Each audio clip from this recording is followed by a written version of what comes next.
Bonjour à tous, bienvenue dans BDLB Sport, un BDLB Sport spécial Coupe du Monde. Nous reviendrons sur la qualification de l'équipe de France pour les quarts de finale après leur superbe match contre l'Argentine.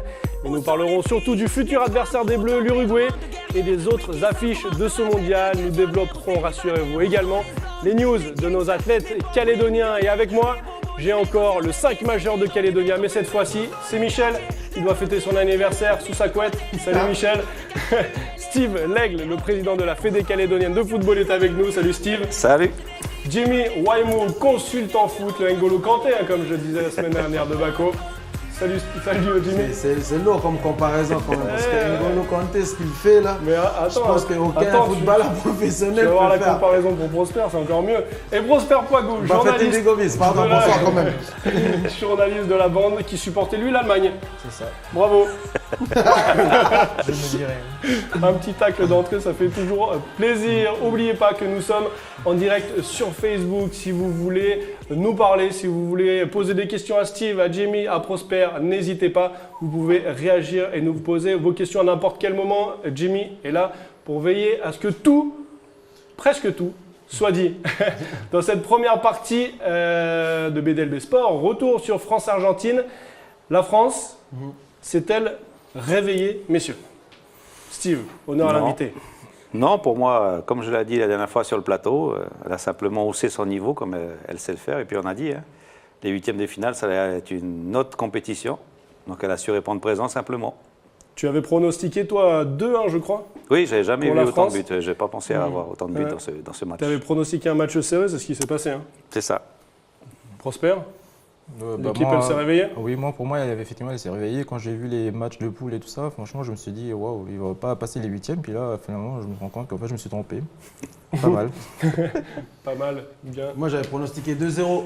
Et à 4-2, j'étais en train de penser que je vais peut-être gagner mon pari, mais on était déjà sûr d'une victoire de l'équipe de France. Et puis, il y a eu ce but de 4-3 de, comment il s'appelle cet attaquant Kun Agüero. Agüero.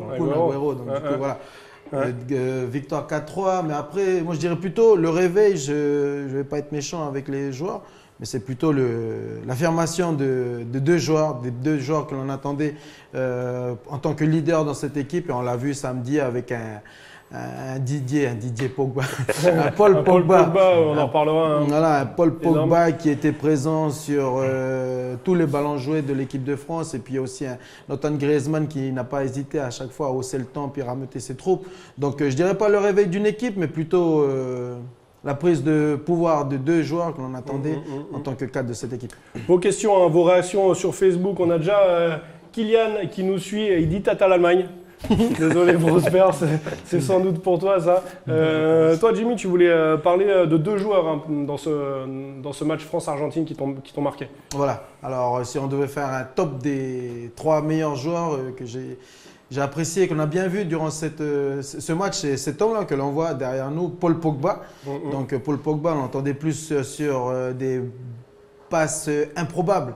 C'était ce qui fait aussi la qualité de ce joueur, c'est qu'il peut nous sortir des passes sans que l'adversaire puisse s'y attendre. Et là, on l'a vu sur le deuxième but aussi, s'il y a eu ce débordement de Hernandez qui a permis à Kylian Mbappé de marquer sur ce centre-retrait, c'est vraiment qu'il y a eu ce décalage dans l'axe du terrain de Paul Pogba. Et c'est là où Pogba, pourquoi il s'est montré durant ce match? Qu'est-ce qui s'est passé pour lui? C'est pas durant ce match. Moi, je vous avais dit, ça allait être l'homme du tournoi qui va se révéler pour l'équipe de France. Parce que c'est un jeune qui a du caractère, qui a du culot. Et depuis le début de ce tournoi, il a affirmé qu'ils iront jusqu'au bout. Donc il fait le travail aujourd'hui. Et en plus, on cherchait, comme on disait la dernière fois, des cadres, un cadre, un chef de rang. Et là, on en a trouvé deux, moi, dans ce match. J'ai vu, à un moment donné, même, ça a été assez sympathique, à 4-2, Griezmann qui a engueulé Sanchez. Pour pas qu'il monte, il dit, tu restes à ta place. Hernandez, oui. Tu restes à ta place, tu montes plus, ça suffit.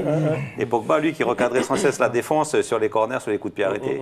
Donc voilà, je pense qu'aujourd'hui, on a deux leaders qui managent l'équipe. Ok. Toi, Prosper, pareil? Mbappé. Du coup, je l'ai vu beaucoup aussi sur des tâches défensives. D'habitude, on le voit plus en attaque. Et là, du coup, il redescendait à chaque fois pour aider. Franchement, il y avait une équipe solidaire et tout. Franchement, c'était pas mal. C'est vrai qu'on a beaucoup parlé de Griezmann comme leader technique. Finalement, c'est Mbappé qui se met en avant, en tout cas techniquement, quoi. Parce que Mbappé a apparemment plus le rôle d'attaquant de pointe. Et Griezmann, lui, on dirait, comme il dit votre ami là, c'est qu'il est redescendu d'un cran. Et plusieurs fois, même, c'est lui qui a défendu sur Messi. Oui, voilà. Il a récupéré dans la surface de réparation. Donc aujourd'hui, il joue un rôle plus défensif qu'offensif. Et c'est pas plus mal, j'ai envie de dire, parce qu'il a soulagé quelquefois l'équipe de France. C'est ça. Et puis, comme Prosper disait, c'est vrai que l'homme du match, clairement, ça a été Kylian Mbappé. Il a d'ailleurs été récompensé avec un trophée à la fin du match par la FIFA. Et du coup, oui, on a vu qu'il y avait un jeu de l'équipe de France qui était basé ou pour plutôt protéger Kylian Mbappé. Et voilà, avec Griezmann qui a été positionné plus derrière Olivier Giroud en tant que meneur de jeu et puis aussi pour venir aider N'Golo Kanté. Où N'Golo Kanté, voilà, il a fait un superbe, je dirais pas marquage à la culotte, parce que c'est périmé de le dire en 2018, mais bon, il y avait quand même un marquage très serré de N'Golo Kanté sur c'était le rôle de Matuidi et de Kanté de bloquer vraiment Léo Messi, ce qui a permis à Paul Pogba d'être plus libre. Ouais. C'est ça. Et dès que Messi dézonait, c'est Griezmann qui qui remplaçait N'Golo Kanté en direct. En tout cas, on est content pour Kylian Mbappé. On va voir une vidéo sur Kylian Mbappé, justement. Donc, pour recontextualiser un peu les choses, Kylian Mbappé, il a fait un doublé. Donc, il devient le plus jeune joueur à effectuer un doublé en Coupe du Monde juste après le grand roi Pelé. Et donc, sa prestation n'est pas évidemment passée inaperçue aux yeux du monde entier. Je vous propose de regarder cette vidéo de Jean-Claude Mouaka. Est-ce que vous le connaissez ? Non. Alors vous allez le découvrir, c'est un artiste comédien congolais qui vit d'origine congolaise mais français. Donc voilà, lui il dit que la musculation a forgé son esprit. Vous allez le voir pourquoi, avec son physique de bodybuilder, il s'est demandé d'où vient Kylian Mbappé. On l'écoute. Je pense qu'il n'est pas né naturellement. Ah non, non, non, non, non. Non, non, non, non, non. Son père, il a fait un mélange de jus de pomme, testostérone, Viagra. Il a mangé des paillettes d'or à la framboise en même temps avant de copuler avec la mère de Kylian. Mais c'est pas un enfant normal, c'est un enfant bionique, mi-homme, mi-robot, une sorte de Jedi des temps modernes. Qui es-tu, Kylian? Mais c'est la Coupe du Monde, tu as 19 ans, Kylian. Qui es-tu, Kylian? En effet, qui es-tu, Kylian? Il a été surnommé Adrien pour la petite histoire, mais ça a été annoncé hier 37. En conférence de presse. Là.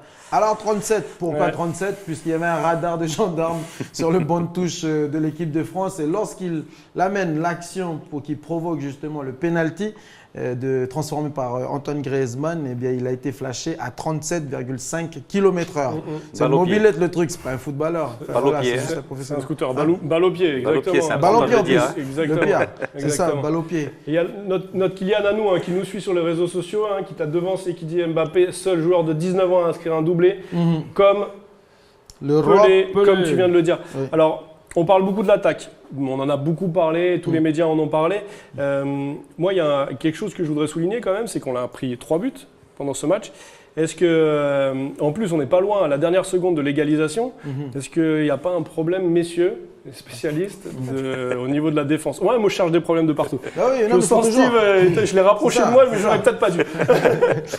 Steve, non, tu as raison, mais bon, il ne faut pas oublier qu'en face, c'était quand même l'Argentine. Qui a des attaquants, on va dire, hors normes, qui sont aussi des grands joueurs, qui ont de l'expérience. Donc, c'est pas évident de ne pas prendre de but contre cette équipe-là. Et bon, il y a une superbe frappe de Di Maria pour égaliser. Et après, le deuxième but, un peu casquette. Et puis, le troisième but, moi, j'aurais aimé que, justement, Hugo Lloris, en tant que capitaine, qui montre un peu qu'il sorte de sa ligne. Parce que ça fait déjà depuis qu'il est parti en Angleterre, où il a fait plusieurs buts casseroles en sortant, justement, de sa ligne. Il n'ose plus sortir aujourd'hui. Donc, je vois bien qu'il reprenne son rôle. Là, ça aurait rassuré sa défense. Et le but ne le prenait pas, puisque le centre venait d'en face. C'est pas un centre latéral.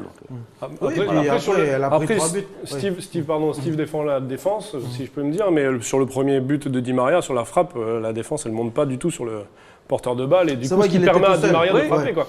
Sur la prise de ça balle, prouve qu'en face, tu as des grands attaquants. Voilà. Et une seconde d'inattention, de déconcentration, parce que l'équipe, comme l'a dit Jamie la dernière fois, sont très, très ordonnés, très... stricts sur leur placement. Et là, ils ont fait une erreur de placement et ça a payé cash. Voilà, ben, c'est le haut niveau après. C'est le haut niveau. Tu fais une petite erreur, tu payes cash derrière. C'est ça. Parce que si on regarde bien sur la frappe de Di Maria au ralenti, il a eu le temps de prendre l'information, Oui, regarder le Avant de placement de recevoir la balle. Lloris, voilà, et puis de frapper derrière, puisqu'il a su se démarquer. Puis si on regarde bien sur la touche, c'est vrai qu'il y avait 3 joueurs français qui ont été attirés par Lionel Messi là-bas sur la gauche. Voilà. Et comme disait Steve, c'est un grand joueur, 3-4 joueurs, il peut faire la différence. Et donc du coup, là, c'est ce qui s'est passé. Il a fait la différence et ça a permis justement de trouver en décalage, comment il s'appelle, Di Maria. Et puis après, on connaît tous le gaucher du Parisien. C'est de la précision à l'extrême, à l'état pur, et ça a fait mouche.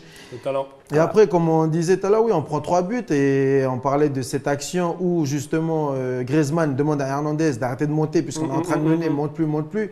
Mais c'est aussi les joueurs qui vont pour faire un football ouvert.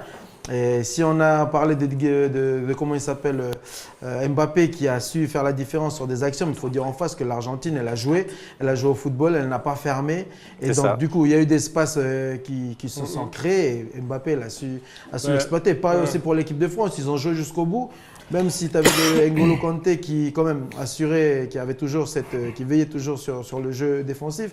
Mais ils ont continué à jouer. Et puis, pour ceux qui demandaient, qui réclamaient de spectacle la semaine dernière, là ils étaient servis. Là, il y en a eu. Là, il y avait 7 buts. Les latéraux qui montent sur les côtés, moi, j'avais pas vu ça depuis 98 et depuis Lizarazu et Thuram, qui sont sur leur côté. Et 98, Prosper va nous en parler justement. C'est ça, parce que pendant ce match contre l'Argentine, il y a 2 joueurs qui ont actualisé des statistiques de 1998. Donc, bien sûr, nous avons Kylian Mbappé. Donc, c'est le premier joueur français à inscrire au moins 2 buts lors d'un match en phase élimination directe de Coupe du Monde depuis Zinedine Zidane, justement en finale contre le Brésil. Et surtout, il est le plus jeune joueur à inscrire 2 buts en Coupe du Monde depuis Michael Owen en 1998. Ouais. Donc franchement, voilà, ça va vraiment dire le niveau du jeune, précoce et très mature pour son âge. Ouais, surtout sur des matchs couperés comme ça. C'est ça. Et surtout, il y avait un deuxième joueur, c'est Benjamin Pavard, donc le numéro 2. C'est celui qui avait marqué justement le deuxième but, qui a remis l'équipe de France à égalité avec l'Argentine. Heureusement qu'il marque. C'est ça, mais parce que du coup, en fait, les journalistes ont fait le rapprochement avec Lilian Thuram en 98, qui lui avait, contre la Croatie, d'abord Soukar, il avait laissé passer. Et donc du coup, il s'est racheté en marquant les 2 buts qui ont qualifié l'équipe de France. On les voit là. Voilà, on le voit sur magnifiques buts. C'est toujours beau. Pavard un peu fautif sur le. Un peu fautif, mais surtout, c'est le fait que ce soit des défenseurs justement qui ont permis de remonter, qui ont sonné la révolte. Quoi. Oui, et puis les journalistes ont raison de faire la comparaison entre Pavard et Lilian Thuram. La seule chose qu'ils ne savent pas et qu'on a découvert hier en conférence de presse qui a été dévoilée par Griezmann, c'est que Lilian Thuram, à l'entraînement, il est incapable de marquer un but. Ah bah ça c'est sûr. Mais Jacquet avait dit, mais qu'est-ce que tu fais là? Qu'est-ce que tu es en train de me faire là? Tu marques 2 buts à l'entraînement, tu marques aucun. Alors que Pavard, en écoutant Griezmann hier, il y a un journaliste qui demandait alors ce but de Pavard, c'est digne d'un grand joueur, d'un grand attaquant. Et là, Griezmann a parfaitement répondu en disant, ça vous étonne qu'il marque un but comme ça? Il dit oui, nous ça ne nous étonne pas puisqu'à l'entraînement, il marque à chaque séance des beaux buts. Pavard qui a que 22 ans. En plus, venez nous voir à l'entraînement, vous allez voir que ce but-là, c'était pas un hasard, que le mec, il a. Et puis, comme on a dit la dernière fois, c'est que si on compare cette équipe de France à celle de 98, comme celle de 98, le danger peut venir de n'importe quel joueur. Voilà, n'importe quel joueur est capable de marquer. Sauf le gardien de but, bien sûr. Après, est-ce que ça va suffire contre l'Uruguay? On en reparle tout de suite après les news.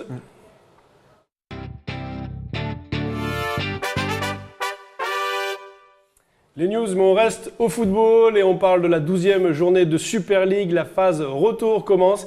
Il y a eu des buts, beaucoup de buts, 33 en tout. Regardez les résultats. Tigaspor s'impose 2-0 face à Wedge. Yengen souffre, mais s'impose sur son stade 4-3 face aux voisins de Poindimier, Horizon Passo. Alifou fait chuter Triosport 6-1. L'AS Mondor fait match nul face à Djéou. Et dans les matchs de dimanche, l'AS Lossi bat Sport 4-0 et l'AS Magenta étrille la GJP 9-0. Au classement, vous le voyez, Magenta consolide sa place de leader avec toujours 7 points de plus que Yengen, son dauphin. En fin de tableau, la GJP, après son mauvais match face à l'AS Magenta, reste lanterne rouge. Voilà pour les résultats de Super League. On passe à l'athlétisme. Record de Nouvelle-Calédonie pulvérisé au lancer de disque. 46,51 m pour Leslie Fili Toulania à la finale nationale des pointes d'or, 8 mètres 42, pardon, 8 mètres, n'importe quoi, 2 mètres 48, la sépare du record de France. C'est peu en lancer de disque, c'est dire la performance réalisée. Leslie, vous la voyez ici. Après sa collection de lancers à plus de 42 mètres, Leslie a mis la barre très haute avec ce record. Elle a totalisé avec ce jet 48 points sur 50 possibles. Après, elle réalise 13,73 m au poids, de 3 kg à 45 petits centimètres de son record. Et au lancer de marteau, c'était la dernière épreuve de sa journée. Leslie réalise un bon 43,29 m. On écoute sa coach Sandra Lambrani qui revient sur son jet exceptionnel au disque. Elle a commencé avec une superbe performance qui... Il faut se rendre compte de ce qu'elle a fait, quoi. Elle a réalisé 46,51 m au lancer de disque. Leslie tournait beaucoup autour des 42 mètres cette année, a battu déjà son record à plusieurs reprises. Dans le cadre de cette compétition, elle a eu affaire à celle qui se situe juste derrière au bilan français, la deuxième meilleure française. Et ça a été un petit mano à mano, donc sa concurrente au troisième essai lui est passée devant. Et ça a reboosté Leslie qui a su derrière faire un splendide jet, 46,51 m, et pour se rendre compte de la haute performance qu'elle vient de réaliser pour son âge, elle n'est qu'à peine 3 mètres, donc 2,48 m exactement du record de France qu'elle a encore du temps pour battre. Voilà. Félicitations Leslie. Boxe maintenant avec le Kagou. Cédric Do, le boxeur qui devait disputer un tournoi en Chine, a dû se replier sur un combat de gala en Thaïlande. Victoire par KO pour le Kagou au deuxième round à Sukhothai en Thaïlande. On l'écoute juste avant de reprendre l'avion pour la France. Donc c'était un combat de gala, c'était pour la lutte contre... c'était une journée de lutte contre la drogue. Et ça s'est bien passé puisque je gagne au deuxième round. Je gagne par KO au deuxième round. J'ai essayé dès le premier round de mettre la pression sur mon adversaire. Ça a marché au deuxième round avec une série de genoux, je le touche au corps. Et ensuite je remonte avec un coude à la tête. Et je finis avec un enchaînement en anglaise pour finir le combat. Donc voilà. Et après la suite pour moi, là je rentre en France une semaine, ensuite je reviens en Nouvelle-Calédonie le 10 juillet et j'y resterai 2 mois avant de repartir en septembre sur la Thaïlande. Donc je reprendrai la préparation pour la Thaïlande à partir de fin juillet, début août. Donc là je vais bien pouvoir me reposer et prendre des vacances. Retour au ballon rond et au mondial, On va s'intéresser maintenant à l'adversaire des Bleus en quart de finale, l'Uruguay. Jimmy, tu nous fais un petit topo sur l'Uruguay qu'on connaît pas trop. Ouais, oui, qu'on connaît pas trop, si ce n'est de dire que tout le monde connaît cet homme que l'on voit derrière nous, Suarez, mais également Cavani. Avant de parler de l'Uruguay, j'espère que Anna va me suivre. J'aimerais que vous regardiez cette image. Elle a fait le tour du monde, on voit derrière nous, où l'on voit justement... C'est une belle image, hein, vous êtes d'accord avec moi? Bien sûr. Moi, je suis mitigé. Le foot, c'est bien, c'est beau, mais ça ça. l'est encore plus quand les joueurs font preuve de solidarité. Moi, je suis c'est mitigé, peut-être un peu Jimmy, niais, je te donnerai la parole. On le Désolé. conseille, mais de voir Cristiano Ronaldo aider Edinson Cavani à sortir du terrain, c'est quand même louable, tu es d'accord avec moi? Ouais. C'est peut-être une photo de l'avenir, peut-être que c'est... C'est peut-être le futur mercato. adversaire, futur coéquipier. Donc Touché, Où tu veux en juste venir pour rappeler, Touché Mollet, le buteur du PSG, souffre soit d'une contracture, soit d'une lésion musculaire. Dans ce dernier cas, sans forfait contre l'équipe de France ne ferait aucun doute. J'ai vu sur les réseaux sociaux quand même qu'il est confiant. Il est en salle de muscu On avec devrait. ses collègues et sourit. Bon, tant mieux pour eux, puis tant pis pour nous. j'ai envie de dire. Exactement. Ouais. Donc les Bleus ont été prévenus hier notamment par Griezmann en conférence de presse, qui est, je pense, le meilleur spécialiste de l'Uruguay dans leur rang, puisque voilà, il connaît très bien les joueurs de l'Uruguay. Là, on voit Antoine Griezmann. Presque en plus, voilà. Ouais, et il adore ce pays, il adore cette culture. Il boit du maté tout le temps. Et sa fille, son parrain, c'est un joueur uruguayen qui va affronter donc contre l'Uruguay, c'est le joueur Godin. Donc il a annoncé hier en conférence que le match à venir sera totalement de celui contre l'Argentine. Là, vous pouvez voir les deux joueurs. Donc l'Uruguay va aligner sûrement un 4-4-2 traditionnel, un 4-4-2, c'est-à-dire 4 défenseurs, 4 milieux de terrain et 2 attaquants. Donc un 4-4-2 de combat. Dans les 4 meilleurs joueurs sont les 2 défenseurs que l'on voit là. Donc là, vous avez 2 joueurs qui jouent à l'Atlético Madrid avec Antoine Griezmann, c'est Godin et Jiménez. Et puis bien sûr, les 2 autres joueurs qu'il faudra surveiller, ce sont les 2 avant-centres Suarez et Cavani que vous allez voir dans quelques instants. Donc pourquoi il dit que ça va être un autre match? Parce que l'Uruguay, voilà, c'est un 4-4-2 et on le voit sur leur match, c'est un 4-4-2 très compact où justement cette rigueur défensive qui leur a été inculquée, notamment aux 2 défenseurs que l'on a vu tout à l'heure par Diego Simeone, entraîneur de l'Atlético Madrid, où on sait tous comment l'Atlético Madrid joue, c'était un jeu compact, fermé, où il faut procéder par contre. Quand on marque, ne monte plus. Donc du coup, ça va être différent, je pense, du match contre l'Argentine, puisque l'Argentine, même quand ils menaient 2-0, ils ont continué à jouer au football. Oui, bien sûr. Ça justement permet à l'équipe de France de pouvoir exploiter ces espaces. Et donc du coup, on a pu avoir du spectacle et ces beaux buts de comment il s'appelle, Mbappé. Donc ce qui est peut-être l'information qui est peut-être capitale, on l'aura aujourd'hui ou peut-être demain matin, c'est l'avenir de l'attaquant du PSG. Donc on en parlait tout à l'heure, Edinson Cavani, donc qui est peut-être incertain en raison d'une lésion au mollet gauche. En tout cas, son absence serait quand même pas négligeable pour les défenseurs français, puisque quand on voit leur complicité, Suarez et Cavani, c'est sûr que ça marche ça bien. fait peur. Voilà, et ça fait peur. Puis il risque d'être peut-être remplacé par cet homme qu'on va voir là, c'est Stuani. C'est un joueur que je ne connais pas, j'ai découvert là en Coupe du Monde et évolue dans le championnat espagnol à Gijón, combatif, mais d'un tout autre calibre. Griezmann connaît très bien. Pour appuyer les propos, face au Portugal, l'Uruguay, c'est 39% de possession de balle, donc c'est très peu. C'est 6 tirs, dont 3 cadrés, 2 buts. 2 buts de Cavani, 2 frappes de Cavani, 2 buts. Donc, toi, tu les as vus jouer, l'Uruguay?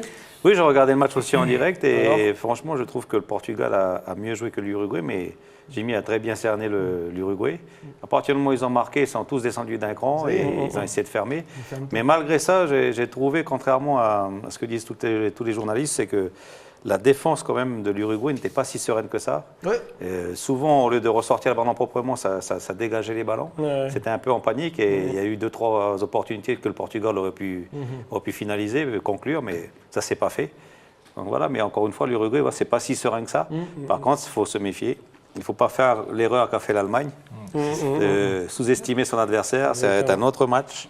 L'Uruguay va défendre chèrement sa peau et comme l'a dit Jamie, il faudra marquer les premiers. C'est un avantage, Prosper, d'avoir un Griezmann en équipe de France qui connaît très bien ses Argentins pour évoluer avec eux. Il connaît très bien leurs points faibles et tout ça, mais après c'est vrai que c'est l'inverse aussi est vrai. Du coup, ils connaissent très bien comment museler Griezmann. Donc, voilà. Après, c'est bien parce que du coup, on a pas mal d'attaquants au niveau de la France. Donc, du coup, voilà, chacun a son petit style. Donc, mais bon, il y a Matuidi qui connaît bien Cavani aussi. Donc. Oui, et Matuidi qui ne sera pas là aussi. C'est lui qui ne sera pas là, par contre. Oui, mais il peut donner des petites infos. Alors, justement, voilà, Matuidi qui sera absent, il sera remplacé par qui? Par Tolisso. Moi, je pense Tolisso aussi. Qui est rentré, qui a fait les entraînements suivants d'ailleurs, lors de la mise en place de Didier Deschamps. Est-ce que pour ces attaquants dont tu as parlé, il y aura des plans spéciaux, plans anti-Cavani, anti-Suarez? Non, je pense qu'ils vont faire exactement le même match qu'ils ont fait contre l'Argentine, avec un N'Golo Kanté qui va museler avec Tolisso, et puis voilà quoi, et Griezmann qui va venir en fort. Mais bon, quand même, pour moi, l'Uruguay reste quand même en attaque, même moins dangereuse que l'Argentine. Ouais. Parce que moi, j'ai trouvé personnellement, après je ne sais pas ce que vous en avez pensé, mais Suarez, j'ai trouvé un peu lourd. Ouais. Il a plusieurs fois, oui, déclenché frappe, mais à plusieurs reprises, il a essayé de prendre de vitesse la défense du Portugal, il n'a jamais réussi. Ouais. Donc, contrairement à Cavani, qui lui, voilà, sur ses 2-3 accélérations, il a mis tout le monde dans le vent. Je le trouve un peu lourd, donc je ne sais pas si physiquement il est prêt. Mais dès qu'il y a un contact, il tombe facilement. Voilà, exactement. Il a souvent mal à la tête alors qu'il est touché au dos. Et ça, il faudra faire très attention, parce qu'il pourra tomber facilement de la surface des réparations. Aujourd'hui, il y a le VAR. Aujourd'hui, exactement, il y a la VAR. C'est vrai qu'il y a la vidéo. Kylian, sur Facebook, qui connaît très bien le football, qui nous dit que ce sera Tolisso à la place de Matuidi, parce que Matuidi est absent. Vos pronostics, messieurs, pour ce France-Uruguay. On arrive déjà à la fin, presque à la fin de l'émission. Allez, je vais dire 2-0 pour la France. 2-0 pour la France? Ouais. Ok, un match moins serré. Ouais, mais il faudra marquer vite alors. Ouais, mais je pense que si Mbappé joue comme il a joué là, et puis même Griezmann ou Giroud il était très bon aussi. Donc pour moi, il y a 2-0 pour la France. Toi, tu vas aller voir la finale? en Russie. Ouais. Tu vas aller voir la France, tu penses? Ah oui, Ouais. on a soulevé son trophée en plus. France-Angleterre. Confiant. France-Angleterre. France-Angleterre, on va voir le tableau Ouais, après. Juste, c'est ce que j'ai souhaité depuis le début, on verra juste bien. le pronostic de Prosper. Moi, je vois Étant bien donné ce qui 3-1, se passe dans les autres 2 poules. pour la 3. France. 3 pour la Ouais. France. Ouais. Ok. Jimmy, 2-0. 2-0 2-0. également. Ouais, Ok. 2-0. Moi, je sais pas quoi dire. Je reste bouche bée. Non, je pense un petit 0 moi. Je pense que ça va être 1-0. très serré. Ouais. 1-0 pour la France. On va découvrir, pour parler du reste de la compétition, le tableau final avec les nouveaux quarts de finalistes. Voilà, donc la France, et c'est pour ça que Jimmy disait France-Angleterre, parce qu'ils sont dans 2 parties du tableau C'est ça. bien distinctes. Le Brésil, Mexique et Belgique, Japon, ça se joue ce soir. Alors, messieurs, on parle un petit peu de ce tableau final. Vous voyez qui sortir. On a vu la Belgique qui a écrasé sa poule. Est-ce que vous la voyez sortir et peut-être surprendre le Brésil? Si on part sur un Brésil-Belgique, bien sûr. Voilà.